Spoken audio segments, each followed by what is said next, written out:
सेवानिवृत्त झालो की नाही, बरोबर. मग सेवानिवृत्त झाला तर तुम्ही खुर्ची खाली केली, बरोबर आहे. मग जर मी खुर्ची खाली केली तर माझा कुठलाही सरकारी क्षेत्राशी संबंध नाही. मग तुम्ही पैसे का नाही खाली करत?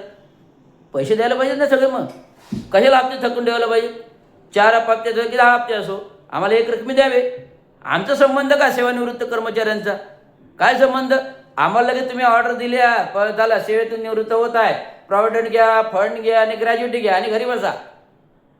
हे दर्शवण्यापेक्षा जर का थकीत वेतनातली जी काय फरक आहे, जे 5 हप्ते एका वर्षात द्यायचे होते ते तुम्ही 5-5 वर्ष देतात, तर आता माझी मागणी राहील हे थकलेले 5 वर्षाचे 5 हप्ते तुम्हाला महानगरपालिकेला 10% व्याजाने द्यायला तयार आहात लोकांना?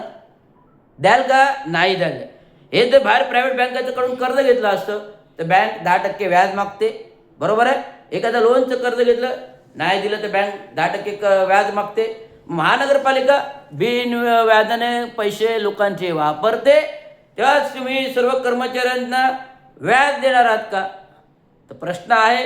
आता दिवाळी येते जवळ, नियमित सेवा कर्मचाऱ्यांना बोनस मिळणार 50, डिमांडिंग मागणी 50,000, परंतु गेल्या वर्षी दिला मागणी होती 25, दिला 24,000. तर मी आत्ता आजच माझ्या सगळ्या प्रशासकीय अधिकाऱ्याशी बोलणं झालं, 15-16 प्रश्नावर डिस्कशन झालं. उपायुक्त गोदापुरे यांच्याकडे ॲडमिनिस्ट्रेटिव्ह प्रश्नाबाबत बोलणं झालं. अतिरिक्त आयुक्त 2 यांच्याबाबत बोनस, नियमबाह्य चार्जेस, SC-ST बाबत बदल्या करणं, जे 15-15, 20 वर्ष एकाच पदावर आहेत सर्वांच्या बदल्या करणं, जे अनियमितता आहे, जे लोक भ्रष्टाचार करतात, 25 लाख घेऊन आता पकडले गाजतोय.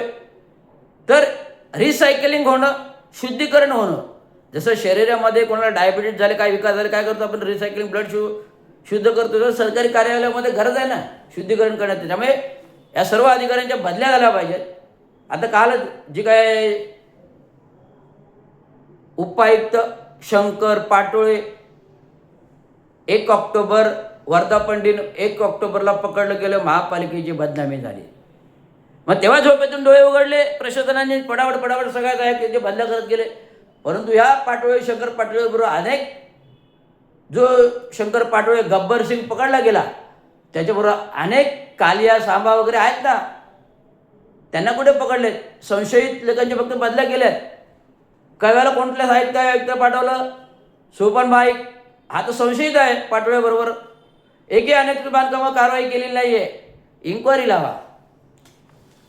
आणि कव्याच्या जागीचे असलेले ते 1-1 करोड बिळाचे 5% घेतात. मग गरीब माणूस कुठल्या एवढे टक्केवारी देणार?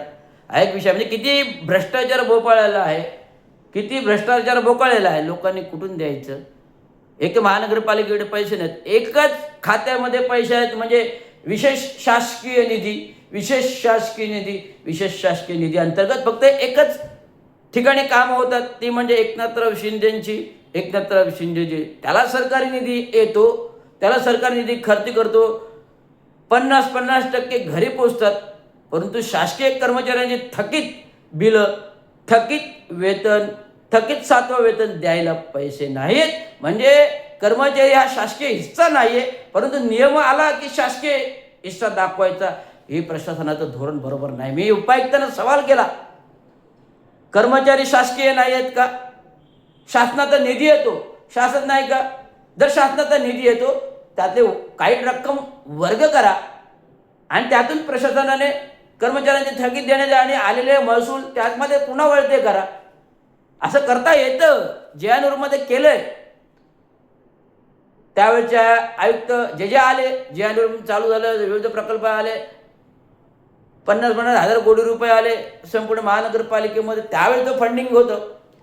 जेव्हा महानगरपालिकेला गरज पडायची त्यातून फंडिंग वापरायचं, पुन्हा ते महसूल आले की त्यात डायव्हर्ट करायचं. अशा प्रकारचं धोरण राबवून जर कर्मचाऱ्यांचं थकीत वेतन, हा माझा सल्ला आहे, शासन विशेष शासन निधीतून आलेले 30% रक्कम, विशेष शासन निधीतून आलेले 30% रक्कम, विशेष शासन निधी 30% रक्कम वळती करून अधिक कर्मचाऱ्यांना दिवाळी पोटी द्या. नाहीतर आम्हाला या संपूर्ण हप्त्यांचं लमसम अमाऊंट प्रत्येक कर्मचाऱ्याला, मग तो नियमित असो, मग तो सेवानिवृत्त असो, यांना 50,000 रुपये ठोक रक्कम द्यावी.